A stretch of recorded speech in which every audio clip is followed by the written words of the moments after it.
Hey there mga may loves, Capricorn! Thank you so much for always staying here with me in this channel, babe. So before we start your reading, let me just remind everybody na hindi to para sa lahat. Kaya naman, just pick up only the messages you think are for you, okay? And yes, na wala rin po tayo ditong genders, babae, lalaki, LGBT, everybody welcome. Cross-watchers ni Capricorn, welcome din kayo. May Capricorn placement sa kanilang natal or birth chart, welcome din po kayo. Hi new viewers! My name is Yan. Welcome here at sa mga returning kong mga tambayers. Thank you sa inyong walang sawa talaga na pagsuporta. So let's go ahead and check these messages here for you. Capricorn, kung hindi niyo pa pala knows mga babes, meron pa po tayong other channel. Link ay nasa ating description box. So dyan ay meron din tayong ina-upload na daily collective readings for all signs. Kaya naman, kung gusto niyo tumambay dyan din, pwede kayong tumambay at hindi ko kayo pipigilan. Basta gusto ko lang kunin niyo yung mga mensahe na nag-resonate lang sa inyo. Okay? Archangel Michael, thank you so much. Together with the angels and guides. Messages for Capricorn, please. What does Capricorn needs to know? Can you please show me? Mga mensahe para kay Capricorn. Can you please show me? What do we have here for their energies?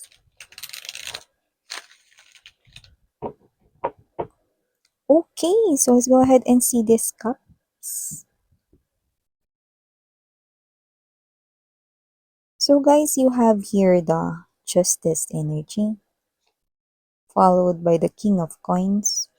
Present din here for you guys ang Knight of Wands. Nandito din po Ace of Cups.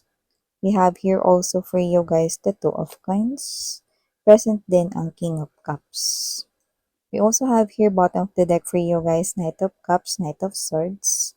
And we also have here the Queen of Cups. Bongga. Yun know.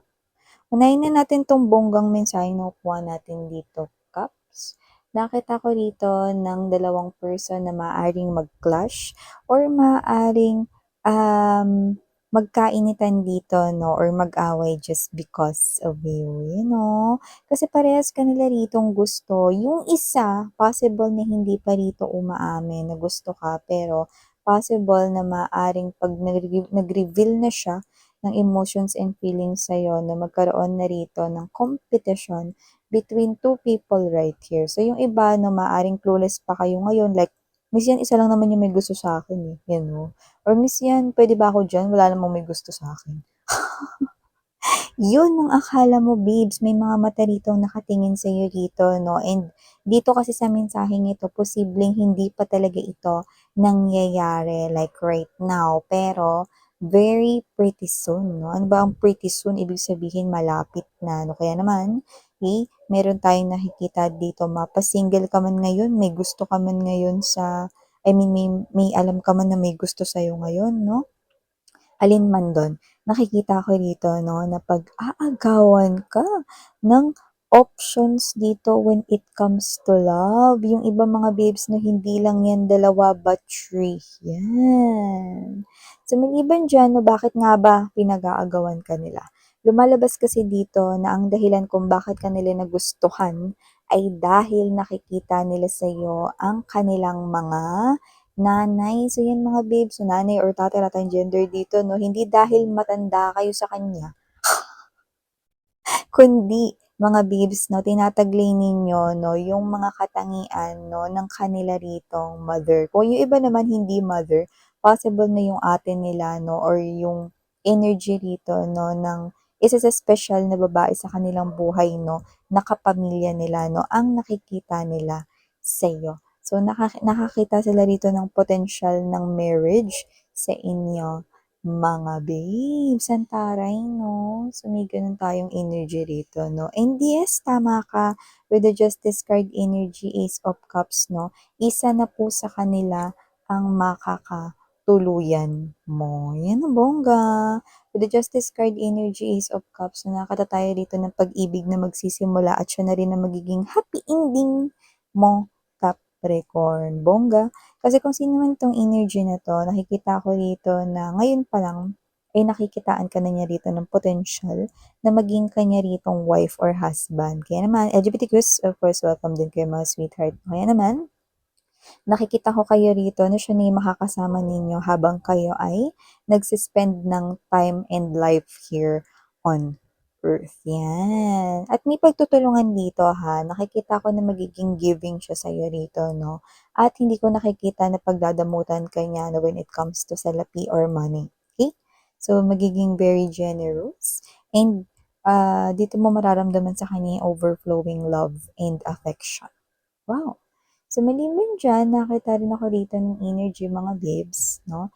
Na meron dito sa trabaho ninyo na posibleng, yan ito yung sinasabi ko kanina, na posibleng para dun sa tatlo yung magkakagusto sa inyo.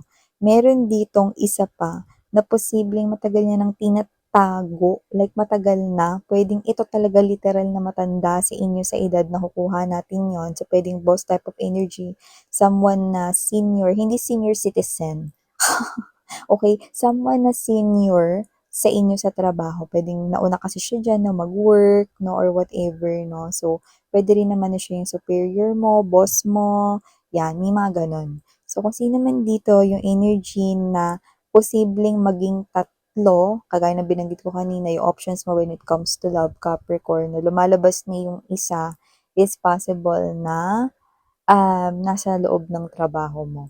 So, nakikita ko rito, no, na medyo hindi siya aamin, eh, ng kagaya ng dalawang mauuna, pero posibleng mga babes, no, mahalata mo na may gusto siya sa'yo dahil posibleng gumagaan yung trabaho mo o nababawasan yung trabaho mo dahil sa kanya.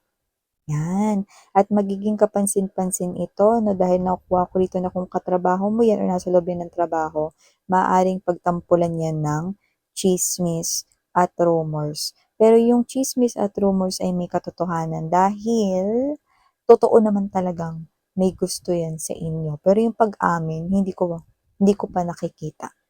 Yan. So, maliban dyan, no, nakikita natin dito yung mensahe na usapang pera naman tayo. Maaaring kayo ay maging busy, pero yung pagka-busy ninyo habang nagiging busy kayo, busy rin yung pera na pumapasok sa inyong life. Capricorn with the King of Pentacles energy, no, Two of Coins energy. Nakikita ko na busy kayo kaliwat kanan here and there. Okay? Kasi posibleng kung negosyo yan, no, mas marami ngayon yung orders ninyo, no, this holiday season. Samantalahin niyo yung mga babes, no.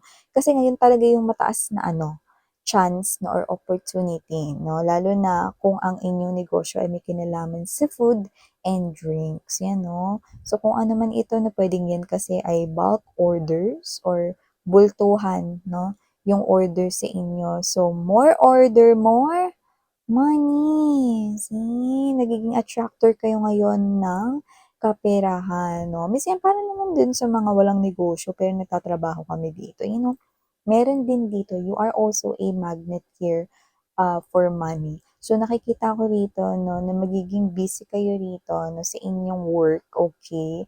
At nakita ko rito ng recognition at incentives na pera, cash, 'no, or money, no, na ibibigay sa inyo dahil sa kasipagan ninyo.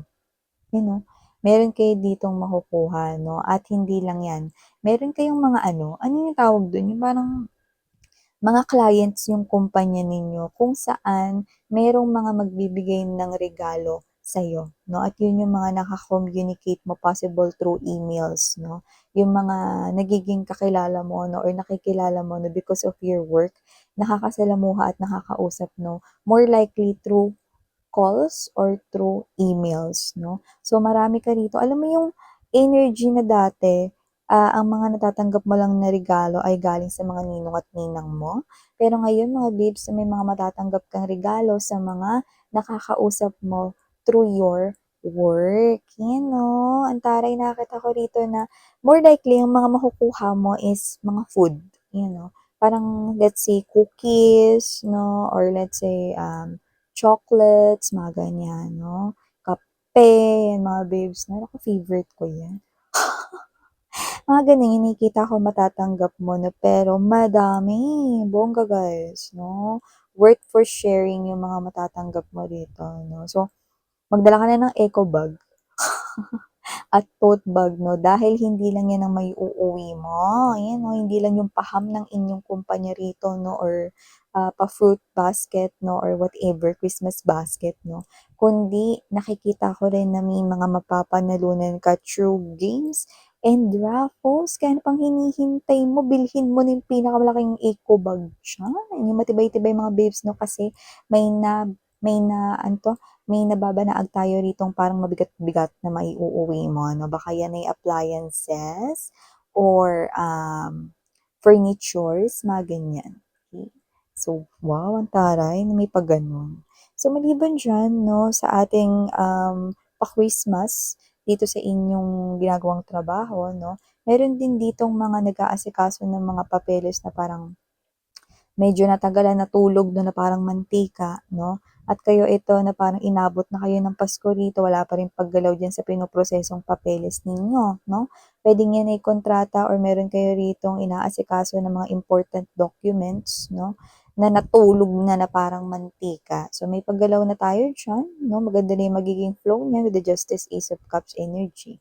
So, nakikita ko rito mga babes 'no, na hindi na ikaw yung magpa-follow up diyan, ikaw na mismo ang tatawagan nila, 'yan. Kasi nakita ko dito yung mga energies na tawag kayo ng tawag, parang kada linggo tumatawag kayo to follow up tapos wala pa rin 'no. Tapos hanggang sa na-showgod na kayo. I mean napagod na kayo 'no, and then ngayon magugulat kayo kasi may pag-andar na ng baso 'no, may paggalaw na ng baso at ang ko-contact mismo sa inyo for the follow-ups and updates 'no, ay ang mismo na person na in charge dun sa nag-aasikaso ng papers ninyo. So, I don't know what type of paper is that, visa application or maybe you want to work abroad, mga ganyan, overseas or for vacation lang 'no, pero kailangan ng mga papers, 'yan may mga gano'n. So, nakikita ko rito na isa rin sa mga good news ngayong Kapaskuhan 'no is meron na ritong approved 'no or guaranteed na rito na maaprubahan or matatapos na yung nilalakad niyong nag-sleep or natulog. So, yun nga mga babes na maliban diyan, Cups, nakita rin po tayo ng energy dito 'no, na mukhang ito parang parents energy 'no. Maaaring isa sa mga parents mo 'no, ay maaaring magbigay sa iyo rito ng money, 'yan 'no. Lalo na kung ikaw 'to mga babes 'no, na meron ka pa rito na parents na nagwo-work pa din, 'yan 'no. At hindi ka nila bibigyan ng money hindi dahil Pasko. Ito ay para dun sa mga energy na posibleng nakabukod na kayo sa kanila, 'yan 'no. Or puwedeng bubukod na kayo kasi mag-aasawa na kayo, may gano'ng energy rito.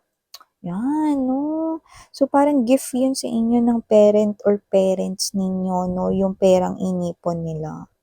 Wow, okay. Your parents are very loving right here 'no, na even though you're already at the right age, they're still giving you 'no, they're still supporting you. Hindi 'yun kahinaan na tanggapin mo yung tulong nila 'no. They will be so happy na tatanggapin mo 'yan, okay. Gamitin mo 'yun sa pagsisimula mo, 'yun ang gusto nila 'no, or idagdag mo 'yun 'no, sa magiging plano mo 'no, sa future mo. Bongga, guys, no? You have such a very loving parents right here or parent. Yan. Beware lang dito, no? May nakikita akong energy rito, no? Na posibleng gusto lang dito na i-trick or i-play ng mind games kayo. Possible na new love din yung na lumabas, pero fake new love lang yon. Kaya naman, huwag kayo masyado mag-entertain, no? Spot the red flag. Pero yung iba naman, hindi lumalabas na new love, pero maaring gustong manggoyo or man-trick rito, no? Kasi nakikita ko rito na alam niya na meron kayong pera, 'yan. There you go, 'yan oh. 'Di na lang dito kumita sa marangal na paraan, eh, 'no. So 'yan mga babes 'no, kung sino man ito, Capricorn 'no, beware kasi posibleng yan ay scammer at kung hindi man yan scammer, malamang 'no, yung klase ng energy na yan no, is puro kudalang, no? Puro lang kayo dito maghihintay sa wala, no? Posibleng legit din yung sinasabi niya, no? Pero maaaring hindi naman pala yun yung benefits dun, hindi naman pala, no? Puro lang siya rito boka. Ayan. So, gather a lot of informations first before you dive into something, no?